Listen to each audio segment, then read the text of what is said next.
Em 1989, após o Collor ser eleito, a revista Caceta Popular, que eu comprava religiosamente, publicou uma agenda de zoeira mostrando o último dia de José Sarney no cargo de presidente.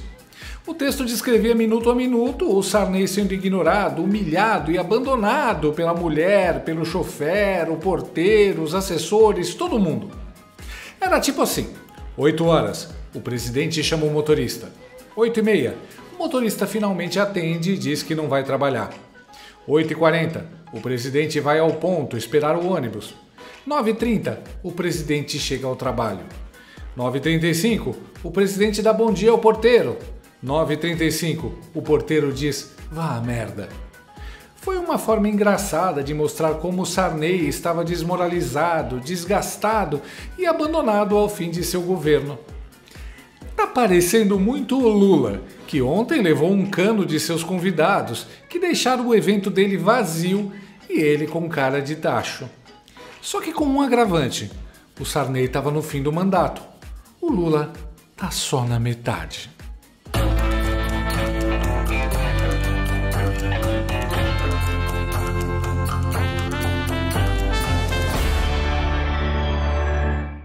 Assim como o regime supremo PT quer acabar com a sua liberdade de expressão, as dores nas juntas e articulações acabam com a sua liberdade de se movimentar, de caminhar, de viajar, de praticar esportes. É por isso que você precisa conhecer o Natushark dia e noite. Ele é um suplemento alimentar natural feito para auxiliar no tratamento das dores nas juntas e articulações. Muitos inscritos aqui do canal já compraram, tomaram e aprovaram. Olha só!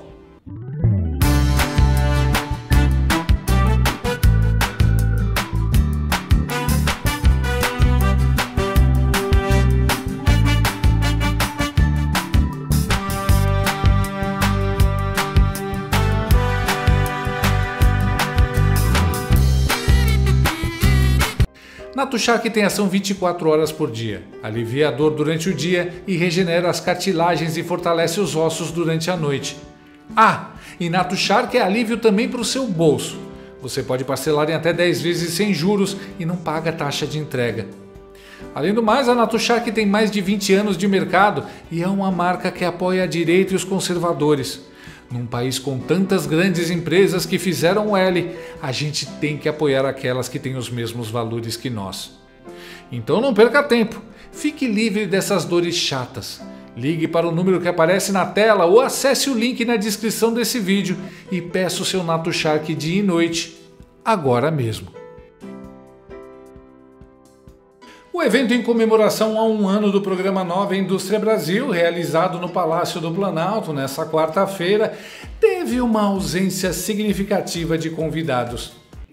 Os ministros da Defesa, José Múcio, da Fazenda, Fernando Haddad, da Ciência, Tecnologia e Inovação, Luciana Santos, diretor de Desenvolvimento Produtivo, Inovação e Comércio Exterior do BNDES, José Luiz Gordon.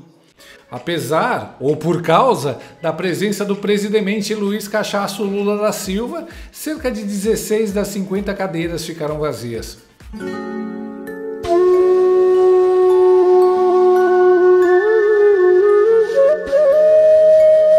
Nas cadeiras desocupadas, quase 1/3 do total, havia placas com os nomes como o da Associação Brasileira de Cimento Portland, o Sindicato Nacional das Indústrias de Materiais de Defesa e a Nave Brasil, uma empresa de serviços de navegação aérea. A cerimônia estava prevista para as 11 horas da manhã, mas começou apenas às 11h38, com a chegada do Gambá do Guarujá. Os buracos na plateia ficaram tão evidentes e deixavam as imagens de vídeo e foto tão fim de feira que, durante o discurso do vice-presidente e suplente da Janja, Geraldo Alckmin, às 11h44, o cerimonial solicitou que os poucos convidados presentes preenchessem os espaços vazios. Que vexame! Presidente Lula, ministros, José Múcio, Fernando Haddad, Luciana Santos, cumprimentar também aqui o ministro Luiz Marinho, ministra Anísia Trindade, o chanceler Mauro Vieira. Feio, né? Mas o mais feio de tudo foi a atitude do Satanaine. Stalinácio se irritou profundamente com a ausência de convidados no evento e fez birrinha. Ele decidiu não discursar e cancelou as agendas seguintes. Se trancou no quarto e passou o resto do dia chorando e ouvindo Avril Lavigne. Maior clima de fim de festa. Todo mundo abandonando o barco. Não tem mais como disfarçar. Lula está ficando sozinho, isolado. Ninguém quer ser associado a ele. Até a Janja já puxou o carro e foi se divertir na Itália. Bom dia, são 9 horas aqui em Roma e hoje a gente começou o dia abençoada. Lula já é pato manco. Ninguém mais aposta coisa nenhuma em seu governo descarrilhado como um trem desgovernado. Até os puxa-saco da ex-emissora de TV e atual órgão de propaganda do regime, a Globo News, estão perdendo a paciência com o patrão senil deles. Repara que no fundo do evento esvaziado estava a frase Soberania e Defesa Nacional. Me faz lembrar do infame e fracassado boné do Sidônio. Nele havia uma frase no mesmo universo nacionalista: o Brasil é dos brasileiros. Isso parece já ser fruto do novo direcionamento de marketing do Sidônio, uma campanha nacionalista. E quem já está desesperada para ajudar nessa campanha é a contratação de diversidade da Globo News para preencher a cota de mulher negra empoderada, identitária, lacradora e chata, Flávia Oliveira. Você sabe que eu sempre senti falta, né, de uma ação, de um posicionamento mais contundente do governo Lula, do campo progressista em relação a esse enfrentamento em redes sociais. Sempre achei tímido, sempre achei sem norte. Um campo que ficava muito desprotegido, enquanto, sobretudo o campo da extrema-direita, sempre foi muito feliz em pautar para o bem e para o mal, né? Destruir reputações, erguer reputações, dar visibilidade, produzir memes, produzir frases de efeito e, em alguns momentos dessa disputa, que eu vou chamar de disputa de narrativa, né? Em que o campo progressista foi melhor, não foi a partir de iniciativas do governo. E posso falar do projeto de lei do estupro, que criminalizava mulheres, inclusive vítimas de estupro, né, por interrupção da gravidez. A questão da PEC das praias, chamada PEC das praias, em alguns momentos, marco temporal, na votação do Supremo, em alguns momentos nós vimos mobilizações que da sociedade civil transbordaram e acabaram eventualmente alcançando o governo, mas não pautadas. Então, é bem-vinda uma orientação da comunicação que ponha o governo nessa arena, em que pese o fato de, pessoalmente, eu achar boné uma bobajada, uma coisa de signo masculino, típico da política masculina. Eu já cobri manifestação de boné que era criminalizado. Jovem preto não pode entrar em banco, né, de boné. Já cobri esse tipo de coisa. Esse debate no Rio de Janeiro é antigo e é até impressionante. Na eleição de 2022, a extrema-direita criminalizava o boné do CPX, do Complexo do Alemão, quando da visita do Lula. Né? E agora todos eles usam bonés. Então, para vocês verem o ridículo dessa situação. No entanto, é importante, como marcação de disputa, do ponto de vista da comunicação, e de redistribuição desses signos. Então, quando a Ju fala do patriotismo, né, o patriotismo, a brasilidade, ela não é monopólio de um campo político. O Brasil é de todos. Aliás, eu discordo até um pouco dessa ideia do Brasil dos brasileiros, porque o Brasil é de todos. E deveria ser de todos, inclusive num momento em que se debate tanto desqualificação e desmonte de políticas de diversidade, direitos de minorias. Então, o Brasil de todos é uma agenda progressista que demarca mesmo território. Tem uma coisa nacionalista no sentido similar ao da direita, que é o Brasil dos brasileiros. Não é dos imigrantes venezuelanos, não é dos imigrantes bolivianos, dos japoneses, dos noruegueses. Quem quer que venha trabalhar aqui e adote o país, é sempre igualar habitação com nacionalidade, direito ao pertencimento. não é uma pauta que dê certo historicamente. Concordo inteiramente, mas acho que o nacionalismo, o patriotismo, não é um ativo que pertence àquele campo mais reacionário da sociedade. E eles sequestraram muitos dos nossos símbolos. A bandeira, a camisa da seleção brasileira. Tanta gente que até hoje não usa mais, tanta gente que se envergonha de empunhar uma bandeira para não ser confundido com determinados grupos, ou não era esse o uniforme dos golpistas do 8 de janeiro. Era. Então, assim, entrar nessa disputa é muito válido. Em 2022, a extrema-direita criminalizou o uso de boné do CPX usado pelo Lula e agora eles usam bonés. Sim, ela meteu essa! Flávia, meu bem, o problema não é o acessório boné, é o que está escrito dele. O boné que o Lula usou é propaganda de facção criminosa. Um boné da MAGA não é. Eu não sei se ela é desonesta ou burra demais, mas eu apostaria nas duas coisas. Essa turma nunca ligou para o Brasil ou qualquer sentimento de patriotismo, sempre botaram a bandeira imunda vermelha do PT acima do país. Agora vão mudar para algo que sempre condenaram. Isso é mais forçado que eles irem em igrejas nas eleições. O verde e amarelo ninguém da esquerda usava. A bandeira do Brasil ninguém da esquerda hasteava. Foi só a direita começar a usar que a esquerda reclamou. A esquerda queimava os símbolos nacionais. Patriotismo com o Bolsonaro, ruim. Patriotismo com o Lula, bom.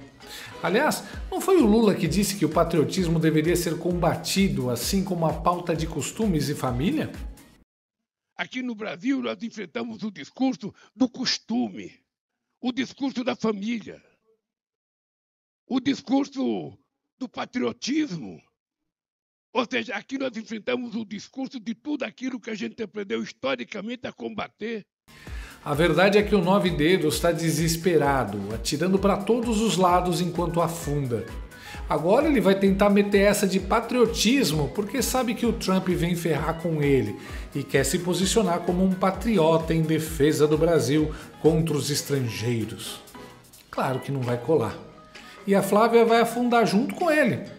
É incrível como ela nem tenta disfarçar, veste a camisa do PT mesmo. E é muita arrogância ela falar que as pessoas têm vergonha de usar a camisa da seleção. Minha senhora, essas pessoas não têm vergonha de votar num ladrão ex-presidiário condenado em 3 instâncias. Não tem vergonha de colocar uma quadrilha no poder. Não tem vergonha de mostrar as tetas caídas na marcha da maconha. Vai vir com papo de vergonha de uma camisa agora? Tanta gente que até hoje não usa mais, tanta gente que se envergonha de empunhar uma bandeira para não ser confundido com determinados grupos. A Flávia, e todo petista, é aquele sujeito que rola na lama, nada pelado num poço de cocô, beija a boca de um rato com lepra, se esfrega pelado no vômito de mendigos e aí quer se fingir de limpinho. Ai, tenho vergonha de usar essa camisa. Um pouco mais lúcido e por isso mesmo também mais desesperado está o comentarista político e boca de bueiro Octávio Fedes. Ele já se ligou que não vai adiantar campanha nenhuma e já percebeu, depois do evento vazio, que o bebum está mesmo isolado. O boné, as redes sociais são a parte visível dessa disputa entre governo e oposição que é legítima. Mas eu queria olhar mais assim o cenário, menos as árvores e mais a floresta toda, que o que está acontecendo é a desconstrução da imagem do Lula como alguém sensível às questões da pobreza e alguém que está do lado do pobre. Essa, para mim, é a grande novidade. A dúvida é o seguinte, essa construção, o Lula, ao longo de sua biografia, são 5 décadas de construção de imagem, basicamente a imagem do PT era um partido, né, preocupado com o salário dos trabalhadores, menos com os patrões e mais com os trabalhadores, portanto, os menos favorecidos, e os em situação de miséria, combate à fome, etc., etc., e um partido que se propunha a combater a corrupção. Eu acho que isso resume um pouco as principais linhas do PT. O partido que é contra a corrupção, vem com outras práticas, isso foi desconstruído, né, pelos erros do PT, porque houve, sim, muita corrupção, e também pela Lava Jato, e aproveitado pela oposição, que é legítimo. Agora, a imagem do Lula, alguém sensível ao drama dos mais pobres, isso nunca foi desconstruído, isso nunca foi tema da oposição do PSDB. O PSDB, que foi o adversário histórico do PT, ele nunca atacou nesse ponto, de que o Lula não se preocupa com a alimentação dos mais pobres, com a fome, com o preço dos alimentos, que é alguém que fala besteira quando vai falar do prato de comida do trabalhador. Então, o que está acontecendo nesse momento é justamente a mudança de tom dessa oposição. Essa oposição, que é uma oposição nova, não é a oposição tucana, está desconstruindo a imagem do pai dos pobres, né? Eu chamo pai dos pobres porque, para mim, é o maior líder popular depois de Getúlio Vargas nesse país. É possível você desmontar essa imagem com problemas pontuais, preço do café? Não sei, o tempo vai dizer, eu acho difícil. É um trabalho difícil, mas, no entanto... Mas eles pararam de usar a agenda de costumes. O que você está dizendo é a oposição parou de usar a agenda de costumes e está atacando o governo na economia. E nem o Lula ladrão, nem mais a questão da corrupção. Já não é mais o Lula ladrão, o mote da oposição. É o Lula insensível ao drama dos pobres. Algo inédito na carreira política de Lula. Não sei nem se insensível, mas distante, como se ele tivesse desconectado. Né? E talvez Achei fofo como, antes de fazer uma crítica ao painho, o Octávio deixa bem claro que é um capacho e diz que Lula é o maior líder político de nossa história depois do Getúlio.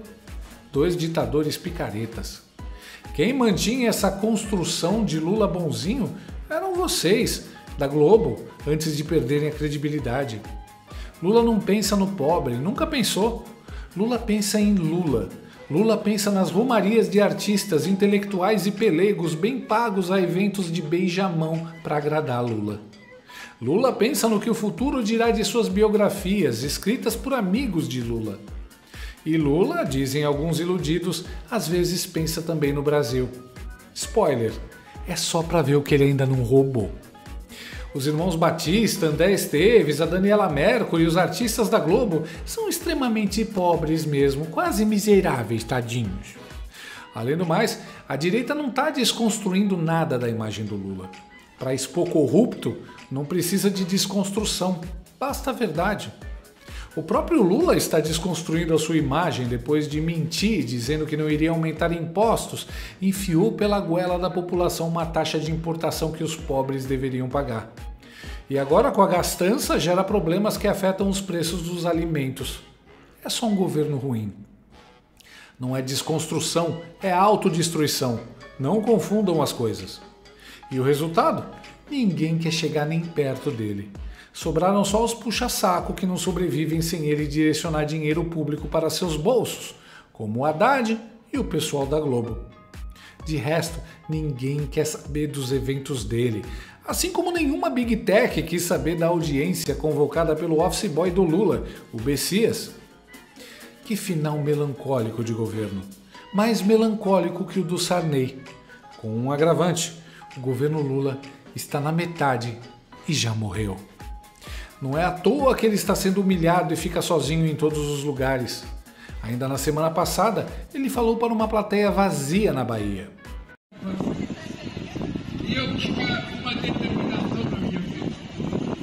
Sim, Lula está sendo isolado, como era na prisão. Mas não se desespere, Globo News. O povo, a indústria e o sistema só estão querendo deixar um ambiente familiar para ele. Tá caro, você não compra.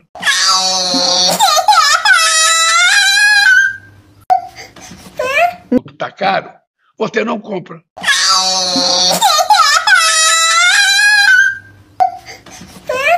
Tá caro, você não compra.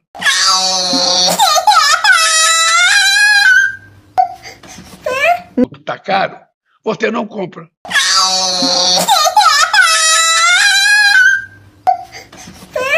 Tá caro, você não compra.